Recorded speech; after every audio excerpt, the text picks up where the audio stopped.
Out of This World. Written by Neville Goddard. Published in 1949. This reading is brought to you by the Mind Expansion Project. Thank you for listening. Out of This World. Chapter 1. Thinking Fourth Dimensionally. If the occurring events were not in this world when they were observed, then, to be perfectly logical, they must have been out of this world. And, whatever is there to be seen before it occurs here, must be predetermined, from the point of view of man, awake, in a three-dimensional world. Thus the question arises, are we able to alter our future? My object in writing these pages is to indicate possibilities inherent in man, to show that man can alter his future, but, thus altered, it forms again a deterministic sequence starting from the point of interference, a future that will be consistent with the alteration. The most remarkable feature of man's future is its flexibility. It is determined by his attitudes rather than by his acts. The cornerstone on which all things are based is man's concept of himself. He acts as he does, and has the experiences that he does, because his concept of himself is what it is, and for no other reason. Had he a different concept of self, he would act differently. A change of concept of self automatically alters his future, and a change, in any term of his future series of experiences, reciprocally alters his concept of self. Man's assumptions, which he regards as insignificant, produce effects that are considerable. Therefore, man should revise his estimate of an assumption, and recognize its creative power. All changes take place in consciousness. The future, although prepared in every detail in advance, has several outcomes. At every moment of our lives, we have before us the choice of which of several futures we will choose. There are two actual outlooks on the world possessed by everyone, a natural focus, and a spiritual focus. The ancient teachers called the one the carnal mind, the other the mind of Christ. We may differentiate them as ordinary waking consciousness, governed by our senses, and a controlled imagination, governed by desire. We recognize these two distinct centers of thought in the statement, the natural man receiveth not the things of the Spirit of God, for they are foolishness unto him, neither can he know them, for they are spiritually discerned. 1 Corinthians 2:14. The natural view confines reality to the moment called now. To the natural view, the past and future are purely imaginary. The spiritual view, on the other hand, sees the contents of time. It sees events as distinct, and separated, as objects in space. The past and future are a present whole to the spiritual view. What is mental, and subjective to the natural man, is concrete, and objective to the spiritual man. The habit of seeing only that which our senses permit, renders us totally blind to what we otherwise could see. To cultivate the faculty of seeing the invisible, we should often deliberately disentangle our minds from the evidence of the senses, and focus our attention on an invisible state, mentally feeling it and sensing it until it has all the distinctness of reality. Earnest, concentrated thought focused in a particular direction shuts out other sensations, and causes them to disappear. We have but to concentrate on the state desired in order to see it. The habit of withdrawing attention from the region of sensation, and concentrating it on the invisible, develops our spiritual outlook, and enables us to penetrate beyond the world of sense and to see that which is invisible.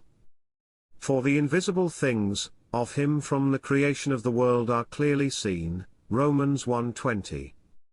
This vision is completely independent of the natural faculties. Open it, and quicken it. Without it, these instructions are useless, for the things of the Spirit are spiritually discerned. A little practice will convince us that we can, by controlling our imagination, reshape our future in harmony with our desire. Desire is the mainspring of action. We could not move a single finger unless we had a desire to move it. No matter what we do, we follow the desire which at the moment dominates our minds. When we break a habit, our desire to break it is greater than our desire to continue in the habit. The desires, which impel us to action, are those that hold our attention. A desire is but an awareness of something we lack, or need to make our life more enjoyable. Desires always have some personal gain in view. The greater the anticipated gain, the more intense is the desire. There is no absolutely unselfish desire. Where there is nothing to gain, there is no desire, and consequently no action. The spiritual man speaks to the natural man through the language of desire. The key to progress in life, and to the fulfillment of dreams, lies in ready obedience to its voice. Unhesitating obedience to its voice is an immediate assumption of the wish fulfilled. To desire a state is to have it. As Pascal has said, "You would not have sought me, had you not already found me." Man, by assuming the feeling of his wish fulfilled, and then living and acting on this conviction, alters the future in harmony with his assumption. Assumptions awaken what they affirm. As soon as man assumes the feeling of his wish fulfilled, his four-dimensional self finds ways for the attainment of this end, discovers methods for its realization. I know of no clearer definition of the means by which we realize our desires, than to experience in imagination what we would experience in the flesh were we to achieve our goal. This experience of the end wills the means. With its larger outlook, the four-dimensional self then constructs the means necessary to realize the accepted end. The undisciplined mind finds it difficult to assume a state which is denied by the senses. Here is a technique that makes it easy to encounter events before they occur, to call things which are not seen as though they were. Romans 4:17. People have a habit of slighting the importance of simple things, but this simple formula for changing the future was discovered after years of searching and experimenting. The first step in changing the future is desire, that is, define your objective, know definitely what you want. Secondly, construct an event which you believe you would encounter following the fulfillment of your desire, an event which implies fulfillment of your desire, something that will have the action of self predominant. Thirdly, immobilize the physical body, and induce a condition akin to sleep. Lie on a bed or relax in a chair, and imagine that you are sleepy. Then, with eyelids closed, and your attention focused on the action you intend to experience, in imagination, mentally feel yourself right into the proposed action. Imagining all the while that you are actually performing the action here and now. You must always participate in the imaginary action, not merely stand back and look on, but you must feel that you are actually performing the action, so that the imaginary sensation is real to you.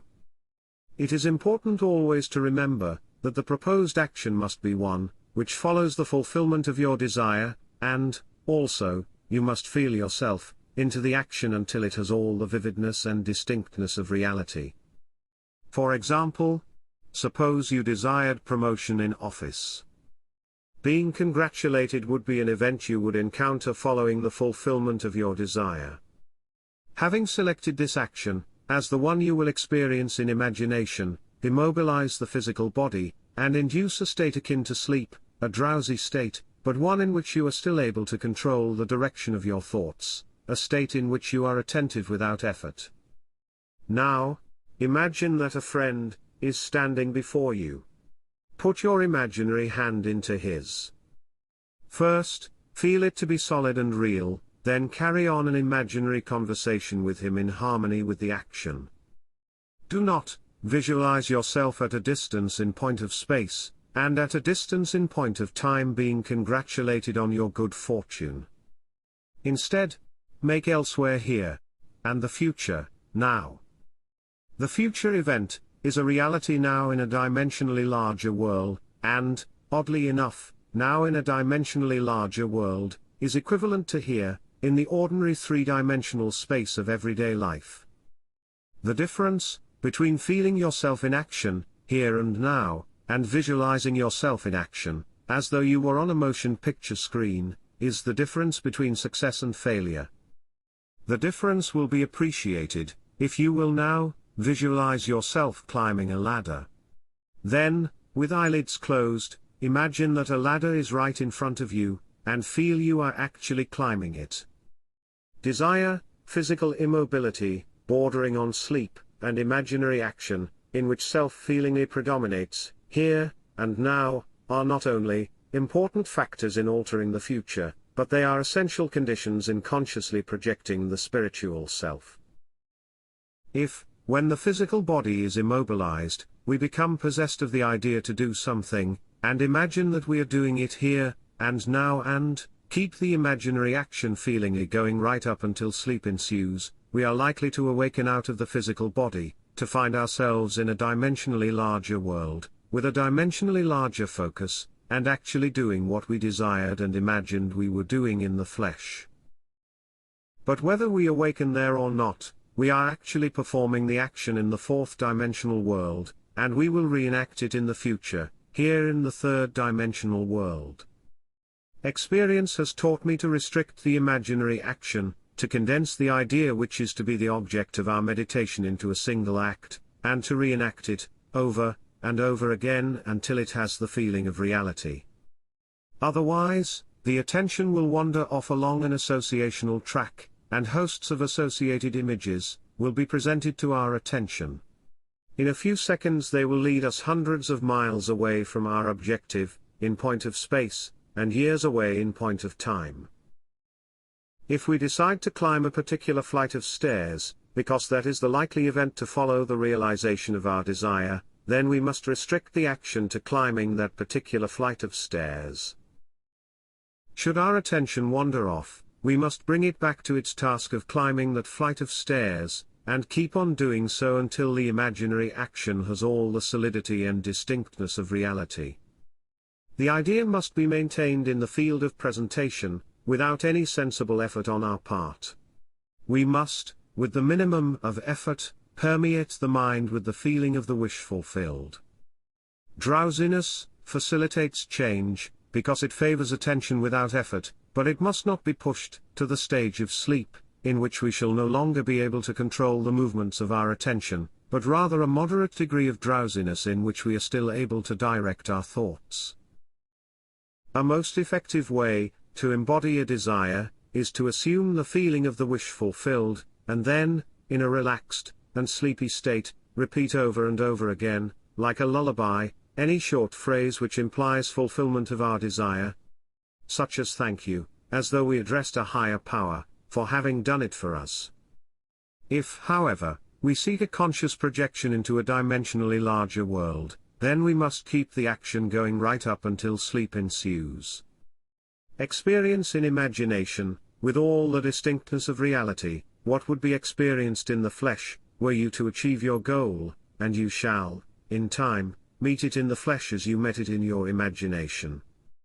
Feed the mind with premises, that is, assertions presumed to be true, because assumptions, though unreal to the senses, if persisted in, until they have the feeling of reality, will harden into facts.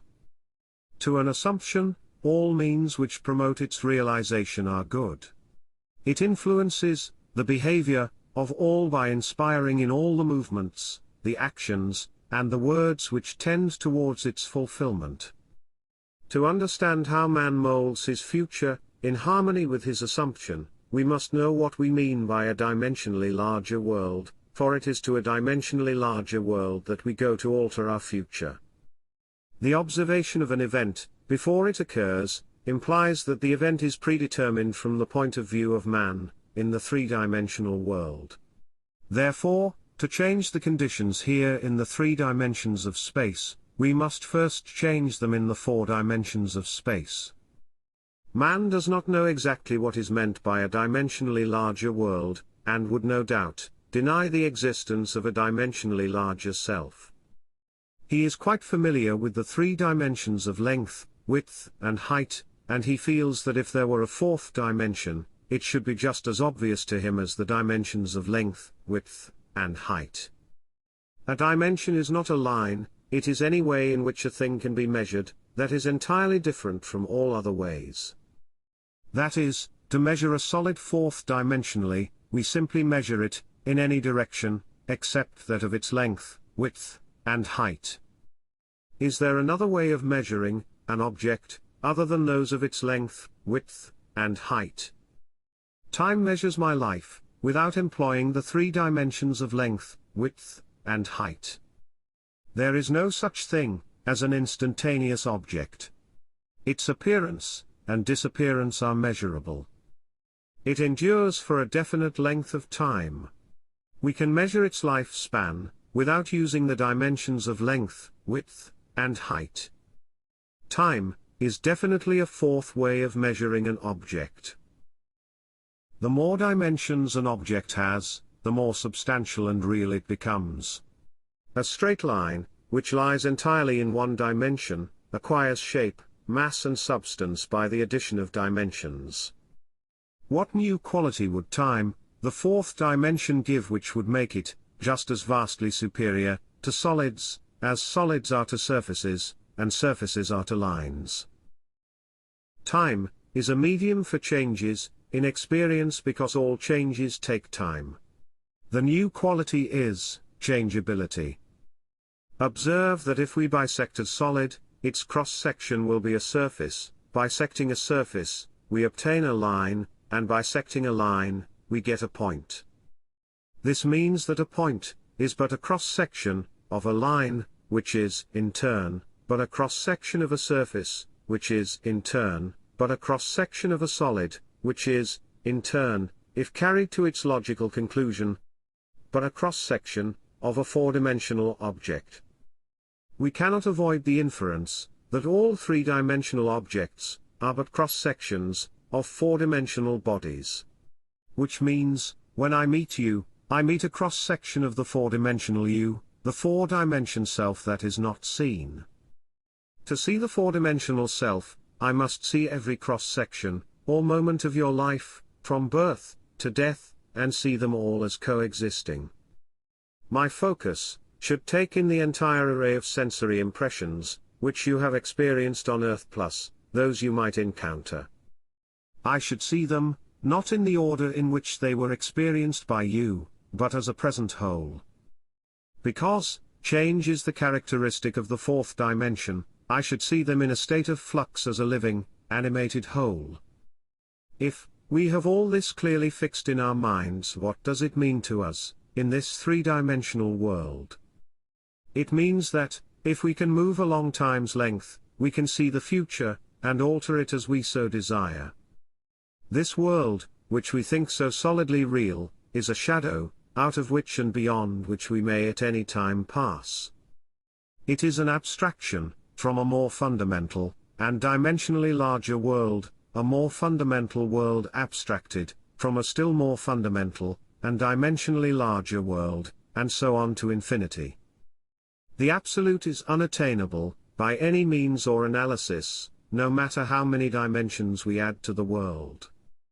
Man can prove the existence of a dimensionally larger world, simply by focusing his attention on an invisible state, and imagining that he sees and feels it. If he remains concentrated in this state, his present environment will pass away, and he will awaken, in a dimensionally larger world, where the object of his contemplation will be seen as a concrete objective reality. Intuitively, I feel that, were he to abstract his thoughts from this dimensionally larger world, and retreat still farther within his mind, he would again bring about an externalization of time. He would discover that, every time he retreats into his inner mind, and brings about an externalization of time, space becomes dimensionally larger. And he would, therefore, conclude that both time and space are serial, and that the drama of life is but the climbing of a multitudinous, dimensional time block. Scientists will one day explain why there is a serial universe. But in practice, how we use this serial universe to change the future is more important. To change the future, we need only concern ourselves with two worlds, in the infinite series, the world we know by reason of our bodily organs, and the world we perceive independently of our bodily organs.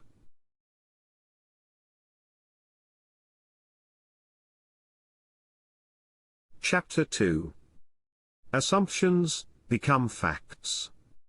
Men believe in the reality of the external world, because they do not know how to focus and condense their powers to penetrate its thin crust. This book has only one purpose: the removing of the veil of the senses, the traveling into another world. To remove the veil of the senses we do not employ great effort, the objective world vanishes by turning our attention away from it. We have only to concentrate on the state desired, in order to mentally see it, but to give it reality so that it will become an objective fact, we must focus attention upon the invisible state, until it has the feeling of reality. When, through concentrated attention, our desire appears to possess the distinctness and feeling of reality, we have given it the right to become a visible concrete fact. If it is difficult to control the direction of your attention, while in a state akin to sleep, you may find gazing fixedly into an object very helpful. Do not look at its surface but into, and beyond, any plane object such as a wall, a carpet, or any other object which possesses depth. Arrange it to return as little reflection as possible. Imagine, then, that in this depth you are seeing and hearing what you want to see and hear, until your attention is exclusively occupied by the imagined state. At the end of your meditation, when you awake from your controlled waking dream, you feel as though you had returned from a great distance. The visible world, which you had shut out, returns to consciousness, and, by its very presence, informs you that you have been self-deceived into believing that the object of your contemplation was real. But, if you know that consciousness is the one and only reality, you will remain faithful to your vision, and by this sustained mental attitude, confirm your gift of reality, and prove that you have the power to give reality to your desires, that they may become visible, concrete facts. Define your ideal, and concentrate your attention upon the idea of identifying yourself with your ideal. Assume the feeling that would be yours, were you already the embodiment of your ideal. Then live and act upon this conviction. This assumption, though denied by the senses, if persisted in, will become fact.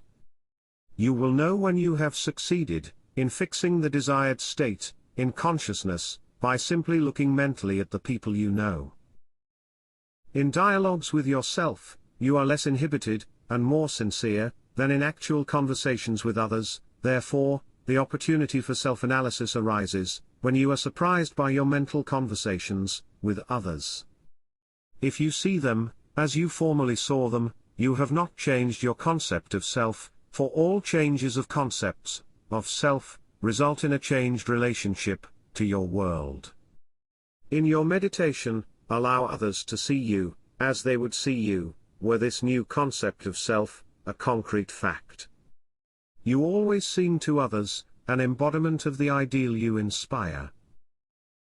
Therefore, in meditation, when you contemplate others, you must be seen by them mentally as you would be seen by them physically, where your concept of self an objective fact, that is, in meditation you imagine that they see you expressing that which you desire to be.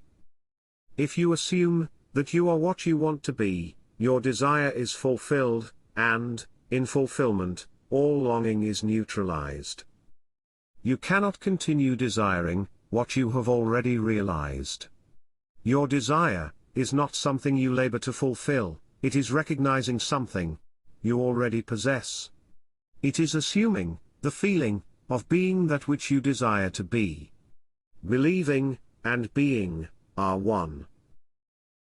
The conceiver and his conception are one, therefore, that which you conceive yourself to be can never be so far off as even to be near, for nearness implies separation. If you can believe, all things are possible to him who believes. Mark 9:23. Being is the substance of things hoped for, the evidence of things not yet seen, Hebrews 11:1. If you assume that you are what you want to be, then, you will see others as they are related to your assumption. If, however, it is the good of others that you desire, then, in meditation you must represent them to yourself as already being that which you desire them to be.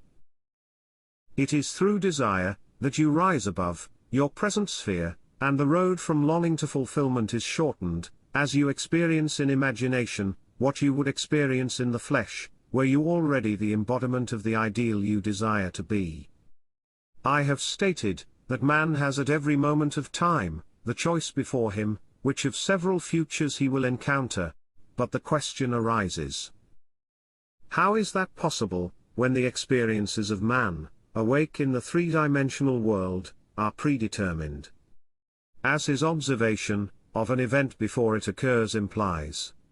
This ability to change the future will be seen if we liken the experiences of life on earth to this printed page.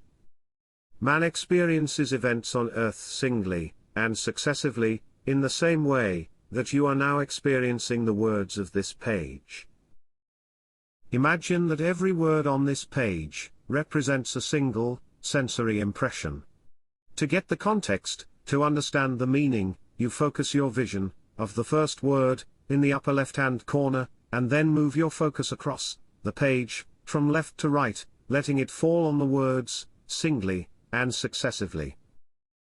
By the time your eyes reach the last word on this page, you have extracted my meaning.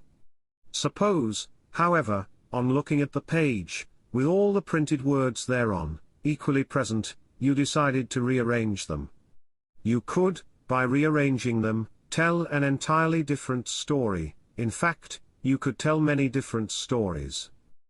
A dream is nothing more than uncontrolled, four-dimensional thinking, or the rearrangement of both past and future sensory impressions. Man seldom dreams of events in the order in which he experiences them when awake. He usually dreams of two or more events, which are separated in time, fused into a single sensory impression, or, in his dream, he so completely rearranges his single waking sensory impressions, that he does not recognize them when he encounters them in his waking state. For example, I dreamed that I delivered a package to the restaurant in my apartment building.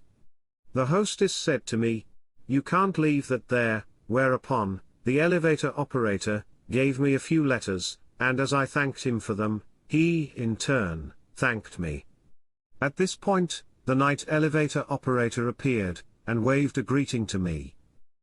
The following day, as I left my apartment, I picked up a few letters which had been placed at my door. On my way down I gave the day elevator operator a tip, and thanked him for taking care of my mail, whereupon he thanked me for the tip. On my return home that day I overheard a doorman say to a delivery man, "You can't leave that there." As I was about to take the elevator up to my apartment, I was attracted by a familiar face in the restaurant, and as I looked in, the hostess greeted me with a smile. Late that night, I escorted my dinner guests to the elevator, and as I said goodbye to them, the night operator waved good night to me. By simply rearranging a few of the single sensory impressions I was destined to encounter, and by fusing two or more of them into single sensory impressions, I constructed a dream which differed quite a bit from my waking experience. When we have learned to control the movements of our attention in the four-dimensional world, we shall be able to consciously create circumstances in the three-dimensional world. We learn this control through the waking dream, where our attention can be maintained without effort, for attention minus effort is indispensable to changing the future. We can in a controlled waking dream consciously construct an event which we desire to experience in the three-dimensional world. The sensory impressions we use to construct our waking dream, our present realities, displaced in time, or the four-dimensional world. All that we do, in constructing the waking dream, is to select from the vast array of sensory impressions, those which, when they are properly arranged, imply that we have realized our desire. With the dream clearly defined, we relax in a chair, and induce a state of consciousness, akin to sleep, a state, which although bordering on sleep, leaves us in conscious control of the movements of our attention. When we have achieved that state, we experience in imagination what we would experience in reality, were this waking dream an objective fact. In applying this technique, to change the future, it is important always to remember that the only thing which occupies the mind, during the waking dream, is the waking dream, the predetermined action, which implies the fulfillment of our desire. How the waking dream becomes physical fact is not our concern. Our acceptance of the waking dream, as physical reality, wills the means for its fulfillment. Let me again lay the foundation of changing the future, which is nothing more than a controlled, waking dream. Define your objective. Know definitely what you want. Construct an event, which you believe you will encounter, following the fulfillment of your desire, something which will have the action of self-predominant, an event which implies the fulfillment of your desire. Immobilize the physical body, and induce a state of consciousness akin to sleep. Then, mentally feel yourself right into the proposed action, imagining all the while that you are actually performing the action, here and now, so that you experience in imagination what you would experience in the flesh, were you now to realize your goal. Experience has convinced me that this is the perfect way to achieve my goal. However, my own many failures would convict me were I to imply that I have completely mastered the movements of my attention. I can, however, with the ancient teacher say, this one thing I do, forgetting what is behind and reaching forward to what is ahead. Philippians 3:13. Chapter 3. Power of Imagination. You shall know the truth, and the truth shall set you free. John 8:32. Men claim that a true judgment must conform to the external reality to which it relates. This means that if I, while imprisoned, suggest to myself that I am free, and succeed in believing that I am free, it is true that I believe in my freedom, but it does not follow that I am free, for I may be the victim of illusion. But, because of my own experiences, I have come to believe in so many strange things, that I see little reason to doubt the truth of things that are beyond my experience. The ancient teachers warned us not to judge from appearances because, said they, the truth need not conform to the external reality to which it relates. They claimed that we bore false witness if we imagined evil against another. That no matter how real our belief appears to be, how truly it conforms to the external reality to which it relates, if it does not make free the one of whom we hold the belief, it is untrue, and therefore, a false judgment. We are called upon to deny the evidence of our senses, and to imagine as true of our neighbor, that which makes him free. You shall know the truth, and the truth shall make you free. To know the truth of our neighbor, we must assume that he is already that which he desires to be. Any concept we hold of another that is short of his fulfilled desire, will not make him free, and therefore cannot be the truth. Instead of learning my craft in schools where attending courses and seminars is considered a substitute for self-acquired knowledge, my schooling was devoted almost exclusively to the power of imagination. I stayed for hours, imagining myself to be other than that which my reason and my senses dictated, until the imagined states were vivid as reality. So vivid that passers-by became but a part of my imagination, and acted as I would have them.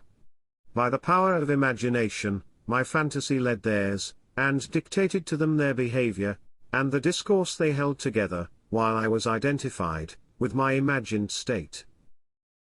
Man's imagination is the man himself, and the world, as imagination sees it, is the real world, but it is our duty to imagine, whatever is true, whatever is honorable, whatever is just, whatever is pure, whatever is lovely, whatever is commendable, if there is any excellence, if there is anything worthy of praise, think about these things. Philippians 4:8. For the Lord sees not as man sees, man looks on the outward appearance, but the Lord looks on the heart. 1 Samuel 16:7. As a man thinketh in his heart, so is he. Proverbs 23:7. In meditation, when the brain grows luminous, I find my imagination endowed with the magnetic power to attract to me whatsoever I desire.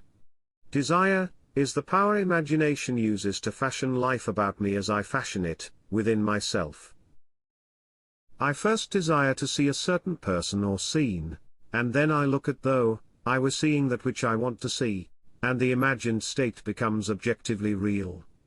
I desire to hear, and then I listen as though I were hearing, and the imagined voice speaks that which I dictate, as though it had initiated the message. I could give you many examples, to prove my arguments, to prove that these imagined states do become physical realities, but I know that my examples will awaken, in all who have not met the like, or who are not inclined towards my arguments, a most natural incredulity. Nevertheless, experience has convinced me of the truth of the statement, he calls those things, which be not seen, as though they were seen. Romans 4:17. For I have, in intense meditation, called things that were not seen, as though they were, and the unseen not only became seen, but eventually became physical realities. By this method, first desiring, and then imagining, that we are experiencing that which we desire to experience, we can mold the future in harmony with our desire. But, let us follow the advice of the prophet, and think only the lovely and the good, for the imagination waits on us as indifferently, and as swiftly when our nature is evil as when it is good. From us spring forth good and evil. I have set before thee this day, life and good, and death, and evil. Deuteronomy 30:15. Desire and imagination are the enchanters, magic wand, of fable, and they draw to themselves their own affinities. They break forth best, when the mind is in a state akin to sleep. I have written with some care, and in detail for the method I use, to enter the dimensionally larger world. But I shall give one more formula, for opening the door of the larger world. In a dream, in a vision of the night, when deep sleep falleth upon men, in slumberings upon the bed, then he openeth the ears of men, and sealeth their instruction. Job 33:15. In a dream, we are usually the servant of our vision, rather than its master, but the internal fantasy of dream can be turned into an external reality. In a dream, as in meditation, we slip from this world into a dimensionally larger world, and I know that the forms in dream are not flat two-dimensional images, which modern psychologists believe them to be. They are substantial realities of the dimensionally larger world, and I can lay hold of them. I have discovered that, if I surprise myself dreaming, I can lay hold of any inanimate or stationary form of the dream, a chair, a table, a stairway, a tree, and command myself to awake. While firmly holding on the object of the dream, I am pulled through myself, with the distinct feeling of awakening from dream. I awaken in another sphere, holding the object of my dream, to find that I am no longer the servant of my vision, but its master, for I am fully conscious, and in control of the movements of my attention. It is in this fully conscious state, when we are in control of the direction of thought, that we call things that are not seen, as though they were. In this state, we call things by wishing, and assuming the feeling of our wish fulfilled. Unlike the world of three dimensions, where there is an interval between our assumption and its fulfillment, in the dimensionally larger world, there is an immediate realization of our assumption. The external reality instantly mirrors our assumption. Here there is no need to wait 4 months till harvest, see John 4:35. We look again as though we saw, and lo and behold, the fields are already white to harvest. In this dimensionally larger world, you will not have to fight this battle. Do not be afraid, do not be discouraged. Go out to face them tomorrow, and the Lord will be with you. 2 Chronicles 20:17. Look as though you saw, listen as though you heard, stretch forth your imaginary hand as though you touched, and your assumptions will harden into facts. To those who believe that a true judgment must conform to the external reality to which it relates, this will be foolishness, and a stumbling block. 1 Corinthians 1:23. But I preach, and practice the fixing in consciousness, of that which man desires to realize. Experience convinces me, that fixed attitudes of mind which do not conform to the external reality to which they relate, and are therefore called imaginary, things which are not, will, nevertheless, bring to naught things that are. 1 Corinthians 1:28. I do not wish to write a book of wonders, but rather, to turn man's mind back to the one and only reality, that the ancient teachers worshipped as God. All that was said of God, was in reality said of man's consciousness, so we may say, that, according as it is written, he that glorieth, let him glory in his own consciousness, 1 Corinthians 1:31, 2 Corinthians 10:17, but let him that glorieth glory in this, that he understands and knows me, that I am the Lord which exercise loving kindness, judgment, and righteousness, in the earth, Jeremiah 9:24. No man needs help to direct him in the application of this law of consciousness. I am, is the self-definition of the Absolute. The root out of which everything grows. I am the vine, John 15:1 and 15-5. What is your answer to the eternal question, who am I? Your answer determines the part you play in the world's drama. Your answer, that is, your concept of self, need not conform to the external reality to which it relates. This great truth is revealed in the statement, let the weak say, I am strong. Joel 3:10. Look back over the New Year's resolutions, with which many past New Years are encumbered. They lived a little while, and then they died. Why? Because they were severed from their root. Assume that you are that which you want to be.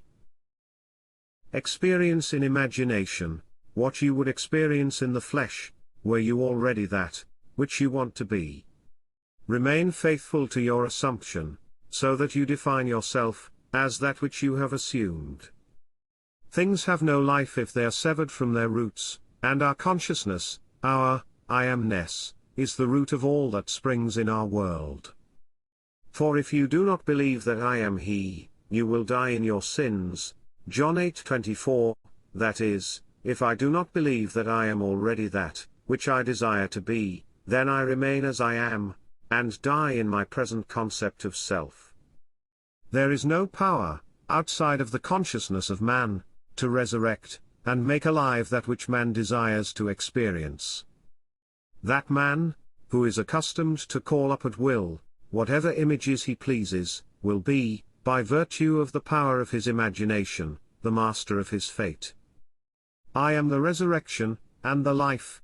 He that believeth in me, though he were dead, yet shall he live. John 11:25. You shall know the truth, and the truth shall make you free. Chapter 4. No one to change but self. And, for their sakes I sanctify myself, that they also might be sanctified through the truth. John 17:19. The ideal we serve, and strive to attain could never be evolved from us, were it not potentially involved in our nature. It is now my purpose to retell, and to emphasize an experience of mine, printed by me 2 years ago. I believe these quotations from my book, The Search, will help us to understand the operation of the law of consciousness, and show us that we have no one to change, but but self. Once in an idle interval at sea, I meditated on the perfect state, and wondered what I would be, were I of too pure eyes to behold inequity, if to me all things were pure, and were I without condemnation. As I became lost in this fiery brooding, I found myself lifted above the dark environment of the senses. So intense was this feeling, I felt myself a being of fire, dwelling in a body of air. Voices, as from a heavenly chorus, with the exaltation of those who had been conquerors in a conflict with death, were singing, "He is risen, he is risen," and intuitively I knew they meant me. Then, I seemed to be walking in the night. I soon came upon a scene that might have been the ancient pool of Bethesda, for in this place lay a great multitude of impotent folk, blind, halt, withered, waiting not for the moving of the water as of tradition, but waiting for me. As I came near, without thought or effort on my part they were, one after the other, molded as by the magician of the beautiful. Eyes, hands, feet, all missing members, were drawn from some invisible reservoir, and molded in harmony with that perfection which I felt springing within me. When all were made perfect, the chorus exulted, "It is finished," then the scene dissolved, and I awoke. I know the vision was the result of my intense meditation upon the idea of perfection, for my meditations invariably bring about union with the state contemplated. I had been so completely absorbed within the idea, that for a while I had become what I contemplated, and the high purpose with which I had for that moment identified myself, and drew the companionship of high things, and fashioned the vision in harmony with my inner nature. The ideal with which we are united works by association of ideals, to awaken 1,000 moods, to create a drama in keeping with the central idea. My mystical experiences have convinced me that there is no way to bring about the outer perfection we seek, other than by the transformation of ourselves.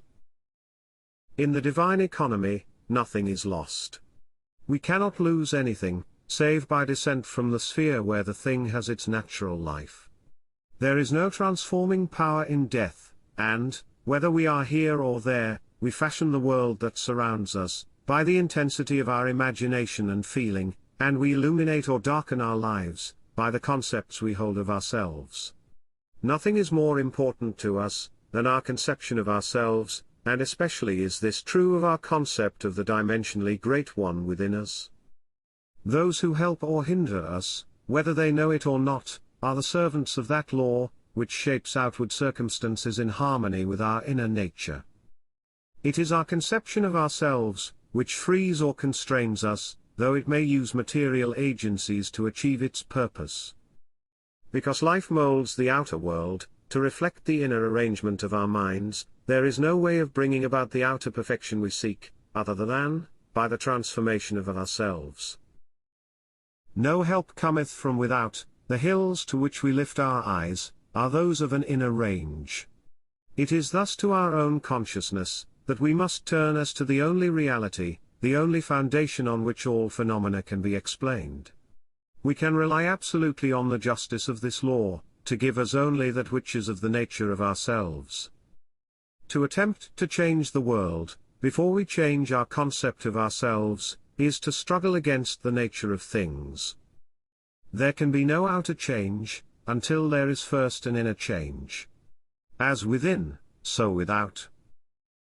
I am not advocating philosophical indifference, when I suggest that we should imagine ourselves as already that which we want to be, living in a mental atmosphere of greatness, rather than using physical means and arguments to bring about the desired change. Everything we do, unaccompanied by a change of consciousness, is but futile readjustment of surfaces.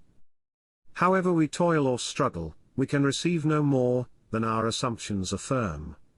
To protest against anything which happens to us is to protest against the law of our being, and our rulership over our own destiny. The circumstances of my life are too closely related to my conception of myself, not to have been formed by my own spirit, from some dimensionally larger storehouse of my being. If there is pain to me in these happenings, I should look within myself for the cause, for I am moved here and there, and made to live in a world in harmony with my concept of myself. Intense meditation brings about a union with the state contemplated, and during this union we see visions, have experiences, and behave in keeping with our change of consciousness. This shows us that a transformation of consciousness will result in a change of environment and behavior.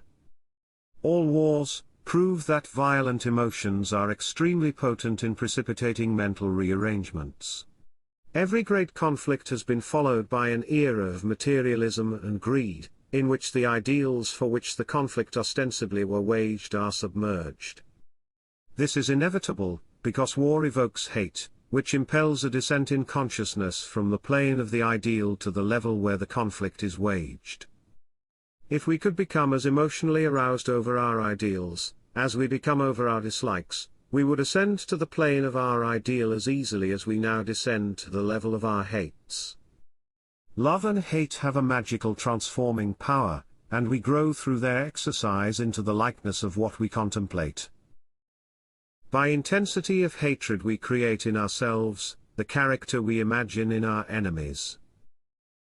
Qualities die for want of attention, so the unlovely states might best be rubbed out, by imagining beauty for ashes, and joy for mourning, Isaiah 61:3, rather than by direct attacks on the state from which we would be free. Whatsoever things are lovely, and of good report, think on these things, Philippians 4:8, for we become that with which we are en rapport. There is nothing to change, but our concept of self. As soon as we succeed in transforming self, our world will dissolve, and reshape itself, in harmony with that which our change affirms. Now, may I tell you, when I invite you to go all out, and to imagine that you are now the man, the woman that you want to be,